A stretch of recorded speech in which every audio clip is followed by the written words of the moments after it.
Friends, welcome to my YouTube channel and this video will focus on asthma. Friends, अगर आप मेरे channel पे नए हैं तो मेरे चैनल को सब्सक्राइब करना मत भूलिएगा। बेल नोटिफिकेशन को ऑन कर लीजिए ताकि मेरे न्यू वीडियोस की अपडेट आप तक पहुंचती रहे। तो चलिए शुरू करते हैं। आज हम बात करेंगे बहुत ही कॉमन बट बहुत ही सीरियस प्रॉब्लम अस्थमा के बारे में। हमारे देश में लगभग 10 मिलियन लोग पर ईयर इस परेशानी से ग्रसित रहते हैं। तो आज हम इसी टॉपिक पे बात करेंगे कि अस्थमा क्या होता है, इसके हमें कैसे लक्षण देखने को मिलेंगे, क्या क्या कारण होते हैं जिसकी वजह से अस्थमा हो सकता है, साथ ही साथ बहुत ही यूजफुल होम्योपैथिक मेडिसिन के बारे में बताऊंगी। दोस्तों, अस्थमा एक ऐसे कंडीशन है, ऐसा सिचुएशन है जिसमें जो इंसान है उसका एयर पैसेज होता है, जो ट्रैकिया होता है जिससे हम सांस अंदर लेते हैं, उसमें इन्फ्लामेशन हो जाता है और इस इन्फ्लामेशन की वजह से विंड पाइप या ट्रैकिया होता है वो नैरो होने लगता है, सिकुड़ जाता है और वहाँ पे स्वेलिंग आने लगती है। और इन सिचुएशन की वजह से म्यूकस का एक्स्ट्रा प्रोडक्शन होता है और म्यूकस इकट्ठा होने लगता है और उसकी वजह से इंसान को सांस लेने में बहुत ज़्यादा डिफ़िकल्टी होती है। ये क्रोनिक ऑब्स्ट्रक्टिव पल्मोनरी डिसऑर्डर है। क्रोनिक मतलब लंबे समय से चली आ रही बीमारी है। ये एक्यूट कभी किसी को नहीं होता, धीरे धीरे ये आपकी बॉडी में बढ़ता है। अगर इसके कारण के बारे में बात करें तो एक कारण इसका जेनेटिकल भी है। अगर आपके पेरेंट्स में या आपके दादा दादी, नाना नानी किसी में भी अस्थमा की बीमारी रही है तो आपको भी ये बीमारी होने के चांसेस होती हैं। या अगर आपको वायरल बैक्टीरियल इन्फेक्शन हो गया है, सपोज निमोनिया हुआ, फ्लू हो गया है, स्पेशली बच्चों में, तो ये पॉसिबिलिटी बढ़ जाती है कि वो इन्फेक्शन अगर नीचे तक सेटल्ड है तो धीरे धीरे आगे जाकर वो अस्थमा काउज करने लगेगी। कुछ लोगों में जैसे अगर एलर्जिक टेंडेंसी बहुत ज़्यादा रहती है, जैसे डस्ट एलर्जिक, कोल्ड एलर्जिक या किसी पर्टिकुलर चीज़ से बहुत ज़्यादा एलर्जिक है, या स्किन डिजीज़ के बाद भी बहुत लोगों में ऐसा देखा गया है कि उनमें अस्थमा डेवलप होने लगती है। बहुत सारे लोगों में इम्यून सिस्टम प्रॉपर तरीके से काम नहीं करता है। स्पेशली आजकल जो सिटीज़ के बच्चे हैं बहुत हाइजीन मेंटेन करके रखते हैं, जिसकी वजह से इम्यूनिटी धीरे धीरे वीक होती जाती है क्योंकि आपको बैक्टीरियल या वायरल इन्फेक्शन से फाइट करने का एक्सपोजर नहीं मिलता है। बच्चे इतना ज़्यादा पैम्पर करके रखे जाते हैं, जैसे ही वो थोड़ा सा अपने सूटेबल इन्वायरमेंट से बाहर निकलते हैं उनको तुरंत कोल्ड कफ की प्रॉब्लम होने लगती है। कुछ डिजीज़ की वजह से भी परेशानी होती है, जैसे कार्डियक फेल्यूर के बाद या एलर्जिक राइनाइटिस। इन सब डिजीज़ के बाद भी बहुत सारे केसेस में अस्थमा डेवलप होने लगती है। अब हम बात करेंगे कैसे सिम्टम्स आपको दिखेंगे अगर आपको अस्थमा है। सबसे ज़्यादा देखने को मिलता है ब्रीथलेसनेस, मतलब आपको सांस लेने में दिक्कत होगी। शॉर्टनेस ऑफ ब्रीथ मिलेंगे, मतलब बहुत गहरी सांस आप नहीं ले पाएंगे।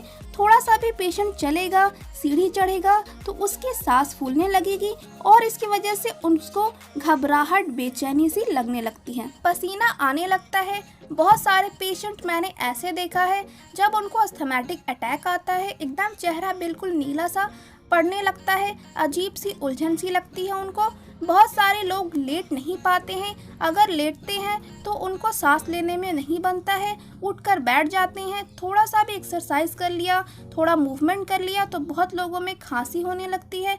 अगर आप स्टेथोस्कोप लगाकर सुनेंगे तो वीजिंग साउंड आएगा, सीटी जैसा आवाज़ आता है। कभी कभी इंसान सोते रहता है तब भी वो सीटी जैसा आवाज़ आता रहता है। तो ये सारे कुछ स्पेसिफिक सिम्टम्स हैं। ऐसा नहीं है दोस्तों सारे सिम्टम्स हर अस्थमैटिक पेशेंट में मिलेंगे या इतने ही सिम्टम्स मिलेंगे। बहुत सारे पेशेंट में और भी कई सिम्टम्स मिलते हैं। बहुत लोगों में अस्थमैटिक अटैक के दौरान उल्टी भी आ जाती है, बहुत ज़्यादा म्यूकस डिपोजिशन हो जाता है, घड़घड़ाहट जैसा साउंड आता है, बहुत ज़्यादा खांसी आती है और खांसने पे बहुत लोगों को गले में ऐसा लगता है बलगम चिपक सी गई है, निकल नहीं रही है, गले में कॉन्स्ट्रिक्शन जैसा फील होता है, ऐसा लगता है कसावट सी है। तो ये सारे सिम्टम्स अस्थमा के होते हैं। डिपेंड करता है, किसी में कोई एक प्रॉब्लम ज़्यादा होती है, किसी में कम होती है। अब बात करते हैं होम्योपैथिक ट्रीटमेंट के बारे में। आज मैं आपको एक कॉम्बिनेशन मेडिसिन बताऊंगी दोस्तों, ये बहुत ही अच्छे रिजल्ट देती है। विद इन अ वीक आपको बहुत ही रिलीफ मिलने लगेगा। सबसे पहला मेडिसिन है स्पीडोस्पर्मा मदर टिंचर। इसको लंग्स की टॉनिक बोलते हैं। ये दवा लंग्स पे बहुत ही अच्छा काम करती है। अगर पेशेंट सांस नहीं ले पा रहा है तो ये रेस्पिरेटरी सेंटर्स पे जाकर काम करती है, और जो क्विक अटैक या एक्यूट अटैक आता है उस पे ये दवा बहुत ही अच्छी काम करती है।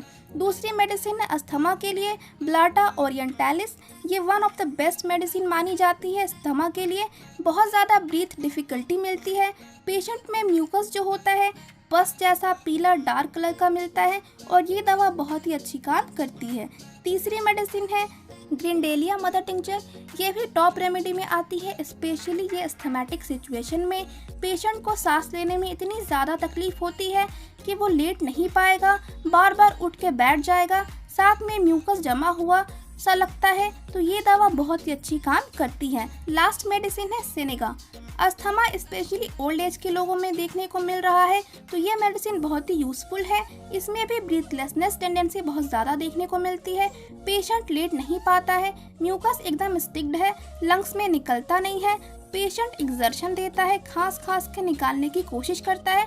तो ये चारों ही दवा को आपको मिक्स करना है इक्वल क्वांटिटी में, किसी भी होम्योपैथिक शॉप से ले सकते हैं। इन सारी दवाओं को एक बॉटल में इक्वल क्वांटिटी में डालना है और इसको मिक्स करके इसकी 20 स्पून 1/4 कप गुनगुने पानी में लेना है। और अगर बहुत ज़्यादा सीवियरिटी है, परेशानी है, तो आप 1-1 घंटे पर डोज ले सकते हैं जैसे बताया है। जैसे ही सिम्टम्स इम्प्रूव होने लगे आप इसको फिर से दिन में 3 बार यूज़ करें, या आपको लंबे समय से अस्थमा की प्रॉब्लम है तो इसे दिन में 3 बार यूज़ कर सकते हैं। इसके साथ एक श्वाबे का ग्रिंडेलिया पेंटार्गन मेडिसिन है, जिस पेशेंट में ब्रीथलेसनेस वाली सिचुएशन आ जाती है ये दवा उस पर बहुत अच्छी काम करती है। आपको इसकी 2-2 टैबलेट दिन में 3 बार खानी है, तो आप इन दोनों मेडिसिन को कम से कम 2 से 3 महीने तक यूज़ करें, आपको बहुत ही अच्छे रिजल्ट मिलेंगे। तो ये था आज के वीडियो में। वीडियो अच्छा लगे तो लाइक शेयर कमेंट ज़रूर कर दीजिएगा। फिर मिलते हैं नेक्स्ट वीडियो में।